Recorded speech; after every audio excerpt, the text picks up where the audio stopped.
Agora a gente vai falar sobre a pandemia em São Paulo com o secretário de Saúde, secretário municipal da Saúde de São Paulo, Edson Aparecido, que nos atende nessa tarde aqui na Rádio Bandeirantes.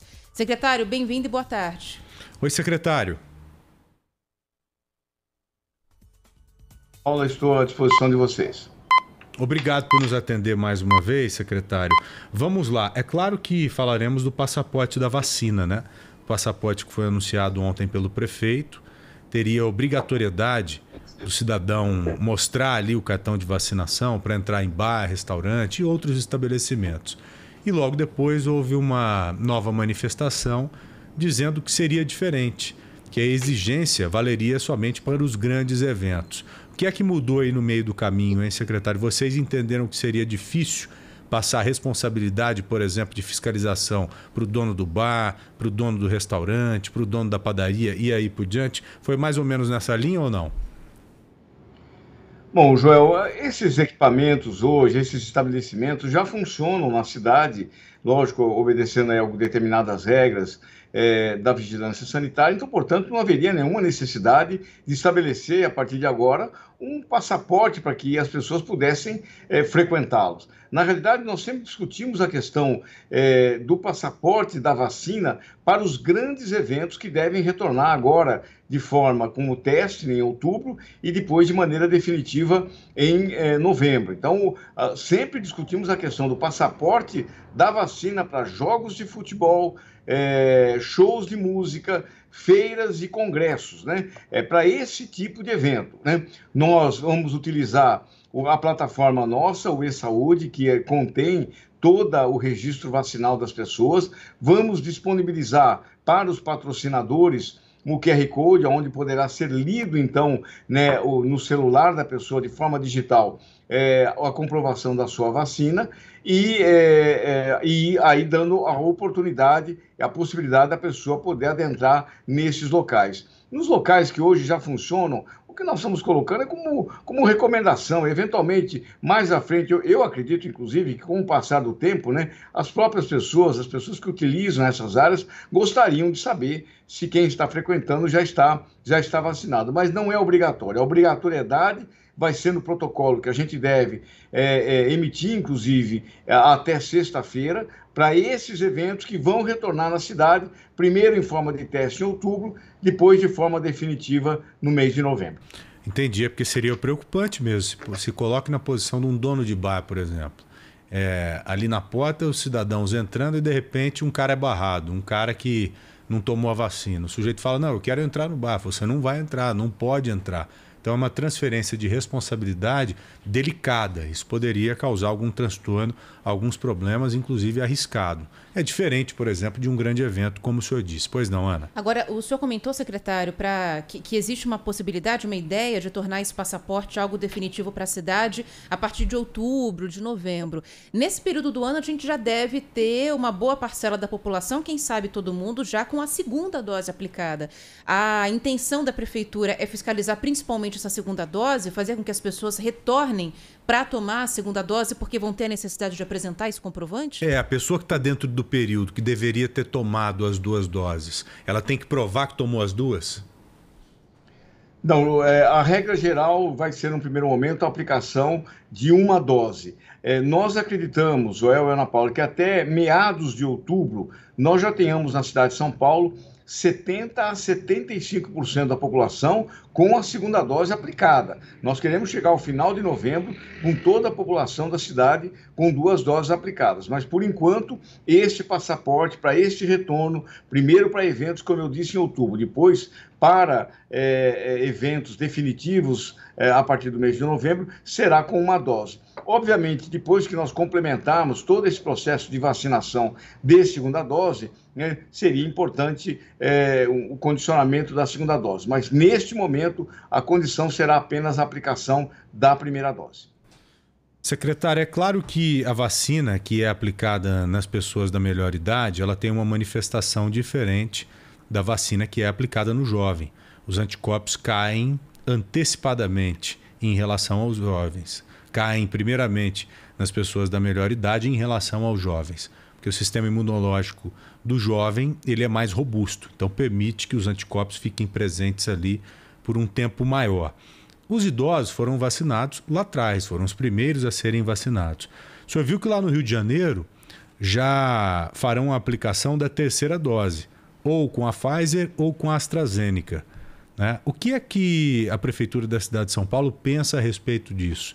Quando que nós deveremos aplicar a terceira dose nesse pessoal que precisa dessa aplicação? Ou sim, né? Nos idosos que foram vacinados lá atrás. Olha, Joel, o primeiro grande desafio nosso será aplicar a segunda dose nas pessoas. A cidade de São Paulo poderia dizer, a capital da vacina no mundo. Aplicamos 100% das pessoas com 18 anos. Nós estamos vacinando agora na cidade crianças com 12 anos, até 17, com comorbidades no primeiro momento, mas depois terão todas elas.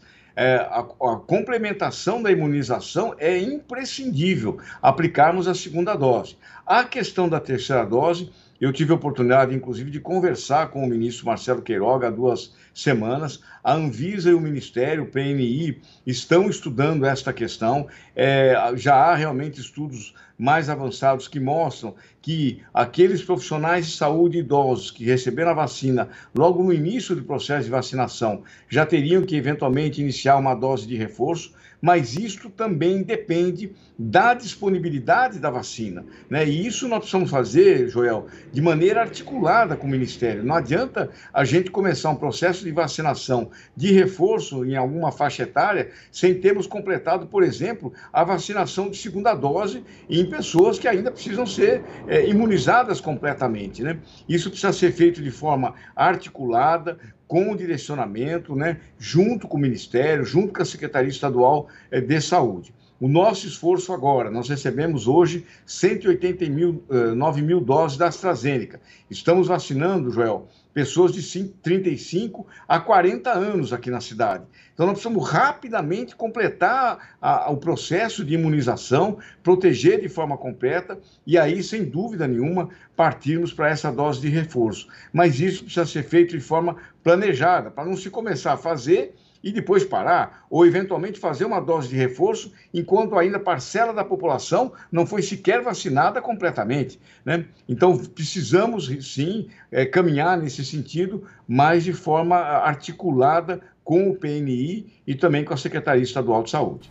Hoje o senhor sente uma articulação eficiente com o Ministério da Saúde? Porque lá atrás muitos prefeitos e muitos secretários criticaram esse distanciamento, o distanciamento que havia dos municípios com o governo federal, com o Ministério da Saúde. O senhor entende que hoje já há uma proximidade? Já dá para dizer que os municípios eles recebem uma orientação interessante do Ministério da Saúde? Há uma organização?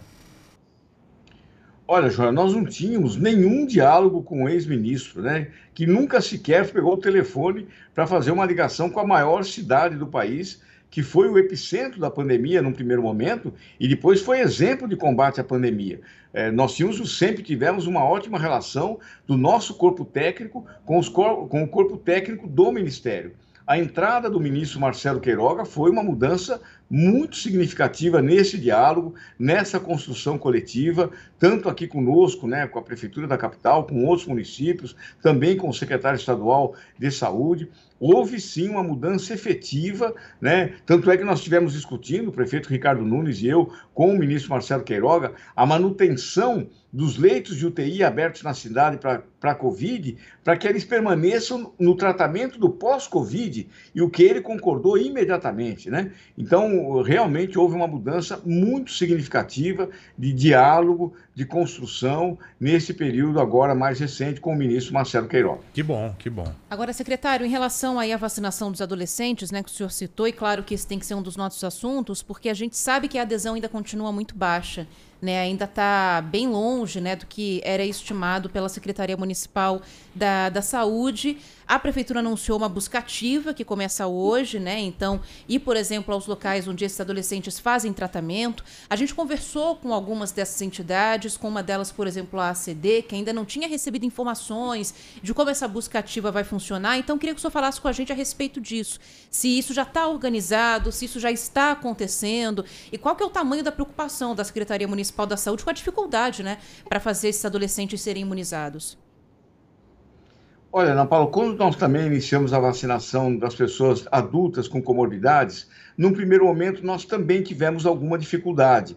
Depois eles foram um pouco comparecendo às nossas unidades, nós também fizemos a chamada buscativa e aí acabamos superando com uma grande adesão também dos adultos com comorbidades. Nós acreditamos que vai acontecer o mesmo, né? O problema é que, no caso do jovem, ele precisa estar acompanhado de um responsável. Por isso que nós fizemos essa iniciativa agora, estamos indo nesses locais, nessas instituições onde tem jovens, né? Não só aqueles com comorbidade, mas estamos indo na Fundação Casa, em algumas escolas municipais, a ACD, Cruz Verde, Casa de Davi, todas essas estamos fazendo a programação para poder ir em cada uma delas, né? A partir de hoje, para que a gente possa exatamente ganhar uma adesão um pouco maior. Estamos discutindo também a possibilidade de ampliar o leque de locais no final de semana, né? Sobretudo no domingo. A gente deve ter uma reunião com o prefeito Ricardo Nunes para tratar disso, de ter mais espaços. Os drive-thrus, nós vamos funcionar no sábado, estamos vendo a possibilidade dos drive-thrus funcionarem no domingo, né? Para que a gente possa exatamente ampliar o acesso desses jovens com alguém da família de forma mais ampla possível, né? É um desafio, mas nós acreditamos que no final vamos conseguir sim avançar na vacinação também desses jovens. Está previsto a partir de sábado, dia 28, a vacinação dos jovens com mais de 18, entre 12 e 17 anos, sem comorbidades, né? Estamos vendo ainda a quantidade de vacina da Pfizer que nós vamos receber, para eventualmente já podemos anunciar, não será possível toda a faixa etária, mas seguramente, pelo menos, como nós começamos com comorbidades, 16 e 17 anos, seguramente a gente vai conseguir. Então vamos lá, só para reforçar, a intenção é adiantar para o fim de semana a vacinação dos jovens sem comorbidade, secretário? Não, já está previsto iniciarmos dia 28, jovens sem comorbidades aqui na capital. Nós devemos fazer o escalonamento novamente, seguramente será os jovens de 16 e 17. A gente sempre faz escalonando em função da quantidade de vacinas que a gente recebe. O que nós estamos pensando é ampliar no final de semana alguns locais para possibilitar que os pais possam levar os alunos, as crianças, desculpa, com comorbidades para serem vacinadas entre 12 e 15 anos. E aí avaliar também drive-thru, manter esses locais de vacinação no domingo, Joel. Isso aí, se confirmar, a gente vai avisando aqui ao ouvinte da Rádio Bandeirantes ao longo da semana. Só um reforço. Então, sábado, dia 28 é sábado, não é? É isso. Então, dia 28, os adolescentes com 16 e 17 anos sem comorbidades poderão se vacinar, correto? Correto. Todos os 468 UBSs, os 20 drive-thrus, os 20 megapostos, as farmácias e os pontos nossos que funcionam no domingo, no caso, na Paulista. Você tem mais alguma pergunta relacionada aos adolescentes, Ana? Eu já ia avançar para um outro assunto. Eu também. Eu quero avançar também para um outro assunto, que é o seguinte. Nós temos falado muito em porcentagem de ocupação de leitos de UTI. E nós, aqui no Bora Brasil, queremos nos ater mais aos números absolutos, que são mais fidedignos, né? E até onde a gente sabe, felizmente, os números estão caindo aqui em São Paulo. Eu queria que o senhor colocasse para a gente como que está o número referente a novos casos, né? Os novos casos têm aumentado, estão estabilizados ou estão caindo? Olha, João, nós estamos com um quadro de novos casos na média móvel de 14 dias, estabilizados, né? Num processo de queda mais contínua, numa velocidade menor do que nós tínhamos há cerca de 15, 20 dias atrás, mas nesse processo de queda, né?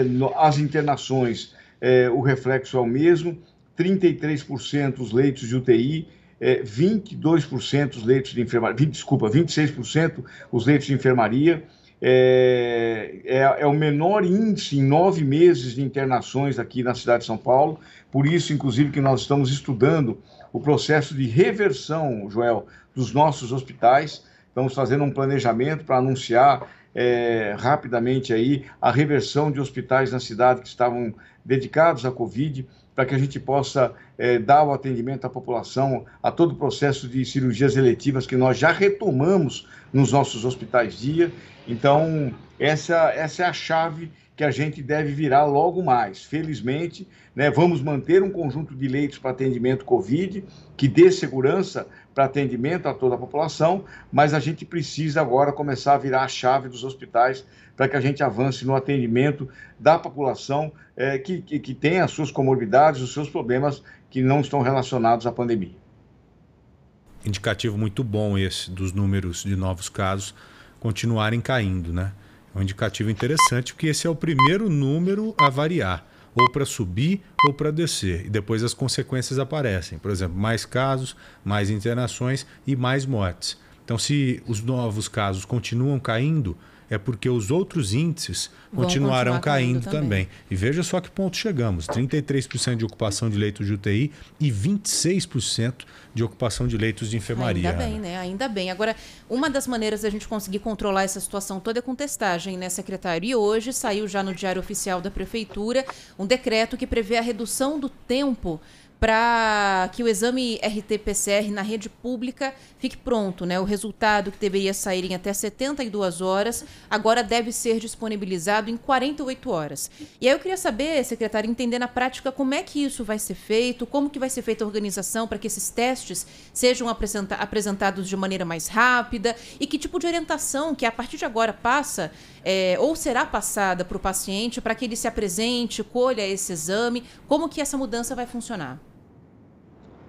Olha, Ana Paula, nós já tínhamos esse tempo, ele já vinha sendo aplicado em algumas regiões da cidade. O que a gente acabou detectando essa semana, aliás, foi o prefeito Ricardo Nunes, de uma reclamação de um usuário nosso do sistema, que demorou muito o resultado do teste dele. Então, o prefeito tornou obrigatório, através de decreto, nós vamos agora fazer a portaria de regulamentação.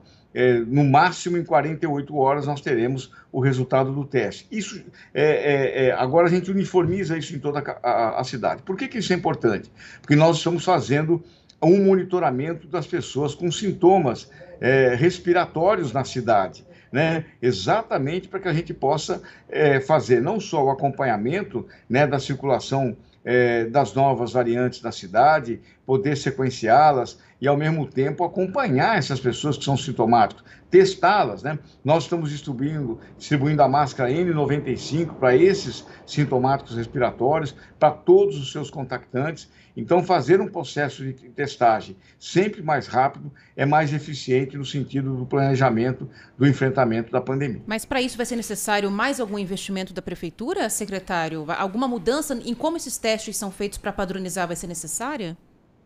Não, de jeito nenhum, é o mesmo teste. A única coisa é a obrigatoriedade de entregar em 48 horas. Não há nenhum gasto suplementar a ser feito pela Prefeitura. Bom, uma colocação interessante também, principalmente que atinge a Coronavac, as pessoas que foram vacinadas pela Coronavac.